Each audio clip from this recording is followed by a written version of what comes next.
Okay. Hi, Dr. Page's class. I'm Porter. My 3-minute video today I'm going to be doing on the paper that I wrote recently. Today's episode with me, we're going to be exploring the story of Eritrean Americans. They're a very complex and interesting group in the United States. They're but a small but significant portion of the population.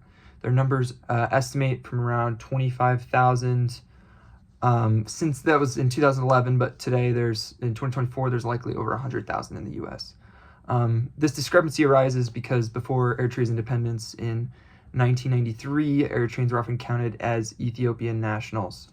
Their migration to the U.S. Happened a lot in the 70s and 80s because of war, famine, and mandatory conscription into Eritrea's military. So many people flee because of that, because the selective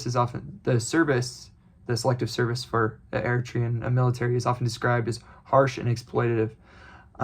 Many fled, seeking a better life, and some came through to the U.S. through a U.S. refugee admissions program. So once in the United States, Eritrean immigrants often face significant challenges, including cultural adaptation, language barriers, keeping their family structure, especially in a civilization like the U.S. that extremely values individualism over collectivism.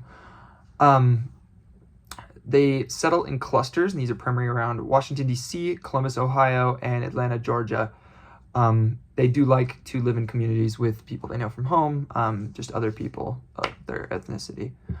Okay, so now let me introduce you to Nura, a woman whose journey mirrors this large narrative in terms of coming over here, but she also had some own challenges of her own. So she was born in Massawa, which is a coastal city of Eritrea. Her life changed dramatically when her father fled to Sudan, seeking U.S. asylum. Her path, though, to get there wasn't easy. She spent a lot of her early childhood in Sudan, didn't speak the same language, and it was only after a few years that her dad was able to bring her over. When she finally got to the U.S., she had to learn English in 2 months. But she did succeed. She found solace in books, and mastering the language actually came pretty easy to her. I mean, she had it down by the end of the year, is what she said. Through it all, and even to this day, she's excelled. She advocates for her peers. She's very proud about her heritage. And honestly, she's just the perfect example of resilience, especially when it comes to how difficult a childhood like that can be.